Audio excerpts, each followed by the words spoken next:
Across the vast, ancient landscapes, history often leaves faint echoes.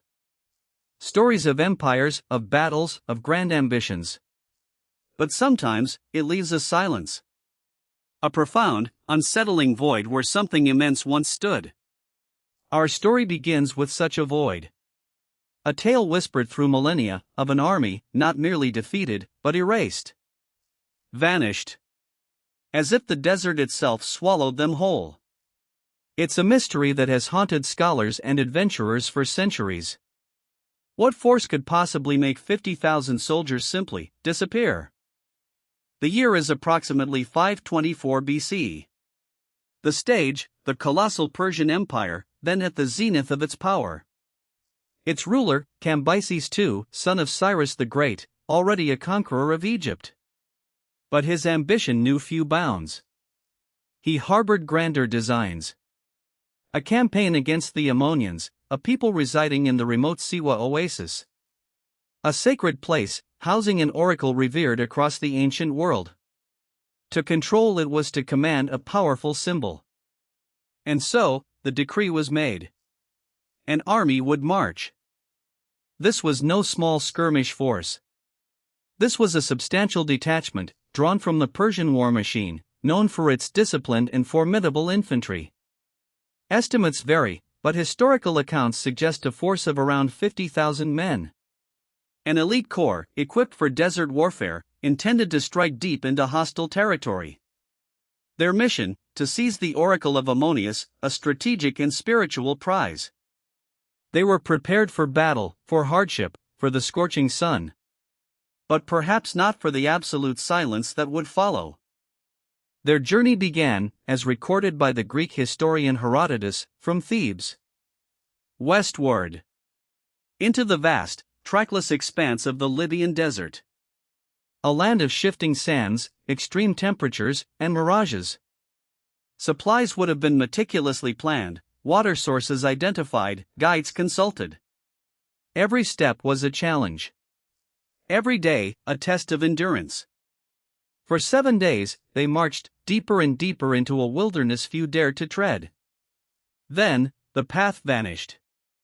The records become sparse.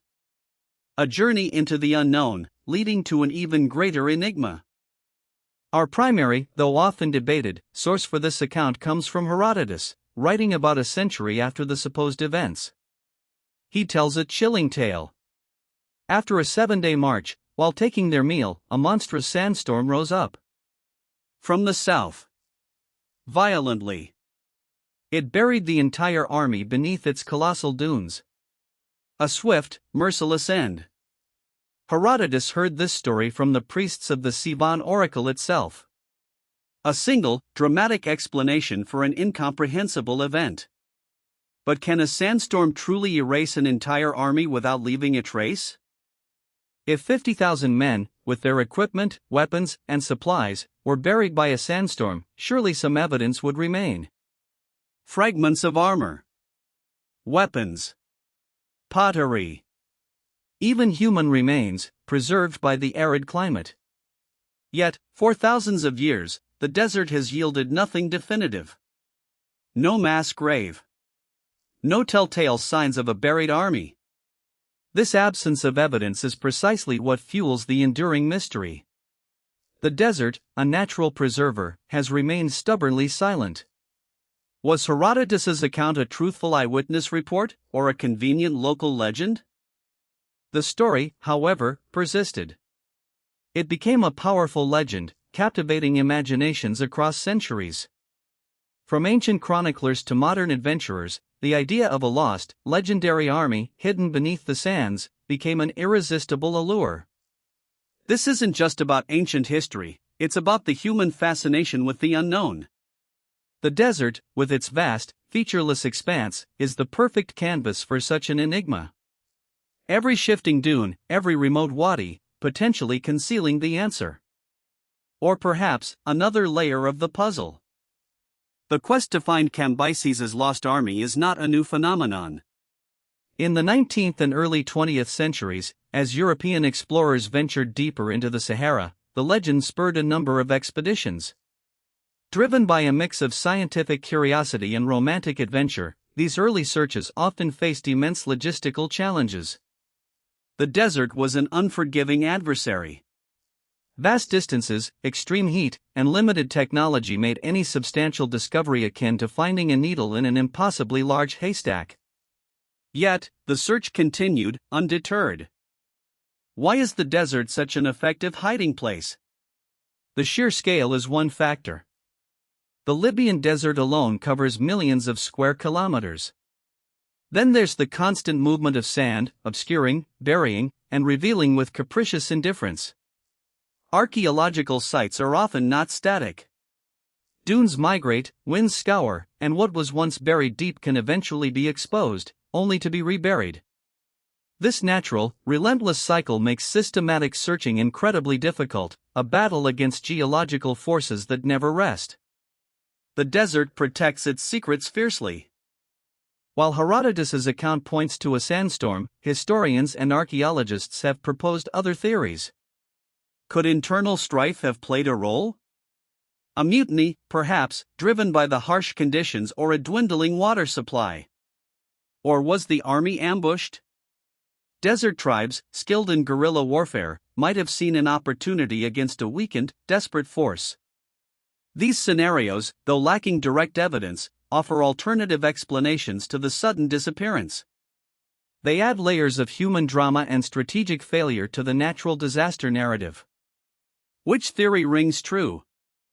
Any large army marching across a desert faces an existential threat: logistics, food, and crucially, water. The Siwa Oasis was a distant objective. Miscalculations, unforeseen delays, or the drying up of anticipated water sources could have been catastrophic. A parched army, weakened by thirst, becomes vulnerable to anything, even to the desert itself. Could the force have simply succumbed to the elements, dispersed, or perished in smaller groups, making a single, dramatic burial by sandstorm less likely?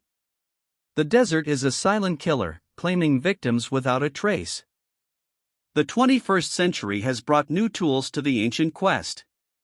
Satellite imagery, ground-penetrating radar, and advanced drone technology now allow archaeologists to survey vast areas with unprecedented detail. The hope is that these technologies can pierce through the veil of sand and time, identifying anomalies that might indicate buried structures or large concentrations of metal. While the desert remains formidable, the eyes in the sky offer a tantalizing possibility. Are we finally on the cusp of a breakthrough, or will the sands continue to guard their secrets? In the early 2000s, an Italian expedition led by twin brothers Angelo and Alfredo Castiglione claimed a significant discovery. They reported finding human remains, bronze weapons, and a silver bracelet deep within the desert. They suggested these were fragments of Cambyses' lost army. Their findings sparked excitement, but also intense skepticism within the archaeological community. The exact location was vague, the evidence presented debatable, and many questioned the scientific rigor of their methodology. The desert, it seemed, was not ready to give up its biggest secret so easily. Another more recent claim emerged from American archaeologist Gary D. Clementi. He suggested identifying a potential site south of the Siwa Oasis, revealing what he believed were signs of ancient camps and equipment. His work, drawing on years of desert exploration and geological analysis, has garnered some interest. However, like previous claims, it has yet to be definitively authenticated by broader scientific consensus. The desert's vastness means any anomaly could be explained by numerous factors. Is this the long-sought truth, or simply another mirage on the horizon of discovery? Many mainstream archaeologists remain unconvinced by these claims. The lack of verifiable, unambiguous evidence, particularly large-scale military artifacts, is a significant hurdle. Furthermore, the desert is littered with the remnants of millennia of human activity, including later Roman and Byzantine camps. Distinguishing Cambyses' army from other periods requires rigorous dating and contextual evidence, which has largely been absent. The desert does not give up its secrets easily, and extraordinary claims require extraordinary proof. For now, the mystery endures, untroubled by isolated fragments. What would it take to truly confirm the discovery? Not just a few bronze pieces or bones. We would need a coherent, widespread archaeological site. A distinct concentration of Persian military artifacts, precisely dated to the period of Cambyses II. Perhaps remnants of a command structure, or a mass burial site that corroborates Herodotus's dramatic account. Such a discovery would fundamentally reshape our understanding of ancient desert warfare and the power of natural forces. Until then, every new claim adds to the allure, but doesn't quite resolve the puzzle. So, where does this leave us? The lost army of Cambyses II remains lost. No definitive evidence has ever been uncovered to unequivocally prove its fate, or even its exact route.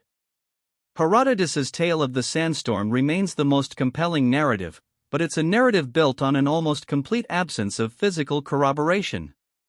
The questions persist: did they fall to nature's fury? Or to human ambition and miscalculation? Or perhaps, was Herodotus's account simply a powerful, cautionary fable, passed down through generations?